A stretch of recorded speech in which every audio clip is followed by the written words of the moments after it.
Tapos dahil sinabihan ko yung anak ko, magkahiwalay kami ni Papa mo. Kung iwan ko kayo dito sa kanya, magtiis-tiis kayo kasi si Mama, hindi na niya kayang ginagawa ng Papa. Hi! Kumusta? Hello! Ayan! So, ayan mga kaibigan. Ay, ano man nila? Sila nila? Sige. Basta ka.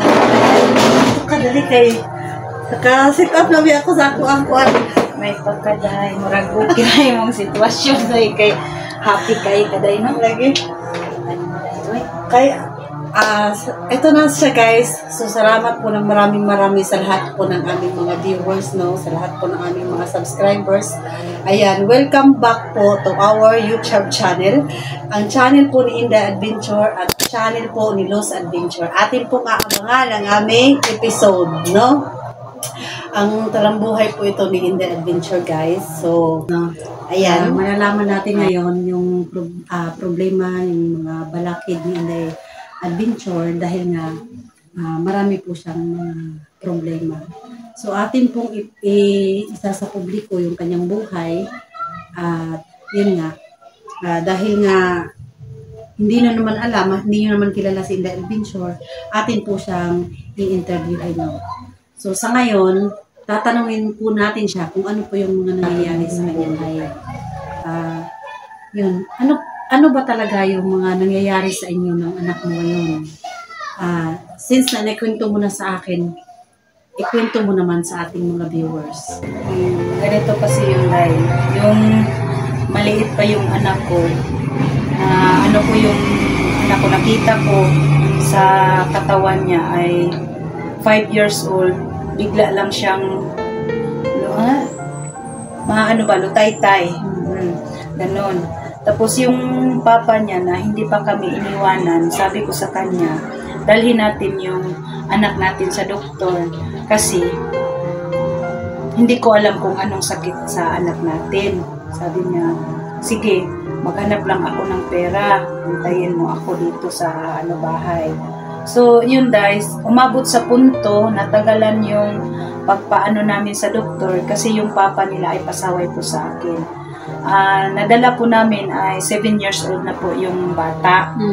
Tapos, yung anak ko, doon ko na nalaman sa doktor ay may pala siya pa sa katawan niya na cysto. Kaya siya nagka-epilepsy. Yun niya. Tapos, habang nagtagal ang panahon, kami ng papa niya, kumbaga pa sa Bisaya ba, awayon ba? Hindi kami magkakasundo palagi. Hindi kami magkakasundo palagi kasi siya sa akin ba, nagluko. Yun. So, meron siyang ibang babae. Yun nasabi ko na sa papa niya. Tapos, hindi ko na alam dahil nagtagal yung namin. Hindi naman nadala sa doktor yung bata ko. Ilang taon na, 7 years old na nalaman namin kasi yung papa niya ay busy ba sa ibang babae. Tapos matagal pa namin nadala sa yun ang problema ko dahil hindi ko siya madala sa doktor na ako mag-isa kasi wala po akong pera. Tapos yung papa niya pasaway pa. So, naabot sa punto na nadala namin sa hospital, yun na ang sinasabi sa doktor kasi man siya dahil pa-check up sa hindi pa kami iniwanan ng papa niya na check up. So, ngayon, pag check up, sabi ng doktor, yung anak mo ay may sakit na cysto. Tapos, nalaman na. Yun, uwi na kami kasi nakarektal na yung anak ko, ganon. Akala ko dahil ay nawala na sa katawan niya. Pero sabi ng doktor, habang buhay na to, na bit-bit sa anak mo kasi nakaano na daw ba dito sa utak niya. Bata na check up na. Sabi ng doktor sa akin, ma'am, matagal na ba itong nangyari sa anak mo? Hindi mo nalalaman na may sakit siyang ganito? Kasi yung tinitirahan namin ay basakan ba? So doon niya nakuha sa mga tubig? Oo, sa tubig. Yun. Hindi ko alam na yung tinitirahan namin ay mayroon palang ganun na problema ba yung cysto.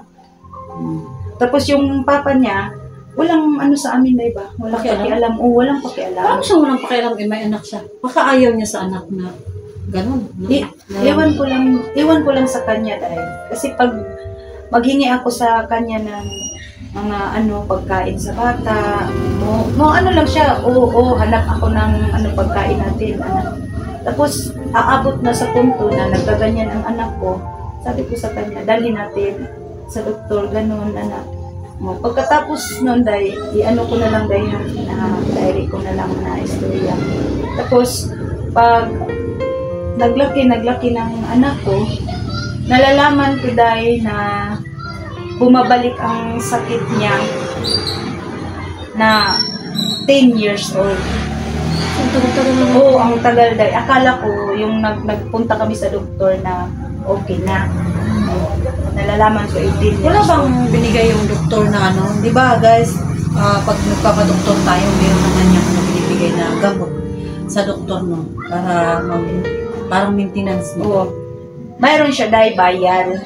Tapos, hindi ko kaya kasi yung isang bayal is 150. Tapos yung papa niya, asawa lagi. Papunta-punta sa mga ibang babae. Kami Paano pinapabay. hinahandle yun na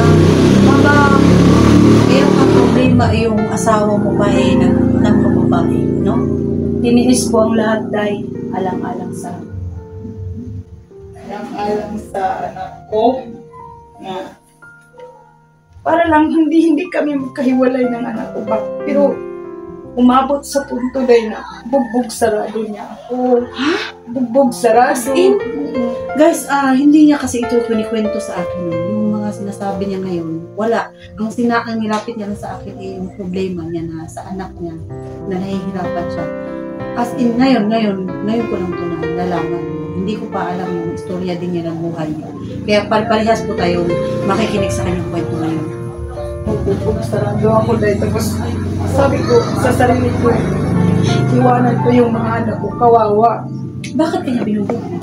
Kasi nang babae na siya, ganon, na magpunta na siya sa iba, maghingi ako ng pera, sabi niya, diyan ka lang, maghanap ako ng pagkain natin, bigyan kita ng pera. May man sila may kaya, pero hindi ko kinaya ang lahat ba na ginagawa niya sa akin kasi may pera siya punta dito kasi babae na ang inatupag niya ba?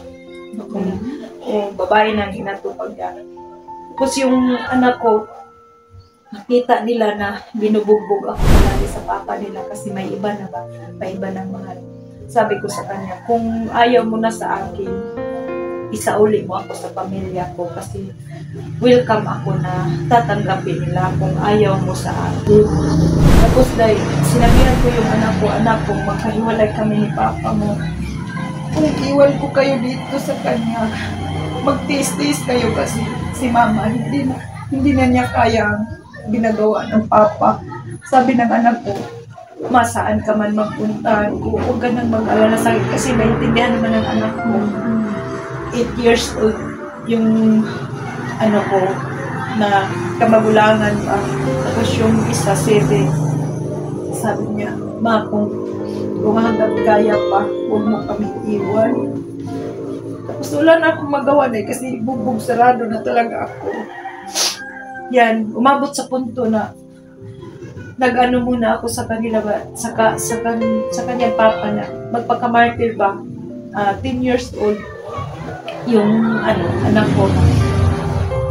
Tapos yung pangalawang anak ko is 9. Yun, iniwan ko sila. Pero kinausap ko na silang parati ba na huwag kayo mag-alala, iiwan ko kayo sa papa ninyo. Yun, umabot sa punto na naiwan sila sa ibang tao. Yun ang Sino ibang tao? Yung yung si Tatay Adan. Yun, Tapos, yun na nalaman ko na, alam ko na nga, ang anak ko may sakit na epilepsy. Tapos, kusa ko pa rin iniwan sila kasi yung papa nila, hindi ko na kaya talaga. As in, namuhay ka na ikaw lang mag-isa. Oo, pero tiniis ko ang lahat na. Mga ilang taon mo silang iniwan? Matagal dahil mahigit mga 20. Ha? Oh, 20. Kasi yung anak ko ay, Diyos ko, oh, 20. So, ang laki na ng anak niya. oh, yun dahil niya. Tapos hindi ko na alam kung ano na ang gagawin ko kasi natatakot ako bumalik sa papa nila kasi bugbog sarado ako. Wala akong ibang mapuntahan. Wala ka namang naging lalaki na iba, bukod sa papa nila na iniwan mo, pati mga anak mo. Mayroon man akong ibang lalaki na pero namatay siya. Kasi, Ay, kamalas ba? Pero mabait yun. mabait naman siya dahil lahat ng responsibilidad ng papa ginagawa niya. Kinuha ko yung anak ko dati pero binalik ko pa rin sa papa nila kasi nagsabi ang papa nila na paano daw ako pa sa barangay kasi sa kanya daw yung mga bata. Tapos binigay ko, sa'yo na yan, ikaw na ang mag-ano sa kanya. Pero hindi ko alam dahil na mayroon na siyang ibang babae. Tapos yung anak ko ay, ano ba, kung sa Bisaya, padili, palangga ba sa stepmother. Kasi, balikan natin ha. Yung while ng babae yung asawa mo, ano, pinaglaban mo ba? Nagwala ka ba? Ganun. Lahat dahil ginagawa ko dahil pinaglaban ko para lang sa Pag-away ka? Oo. Inaway mo yung babae? Oo, para lang sa anak ko dahil pero umabot rin sa punto nga ako talaga ang bumitiw.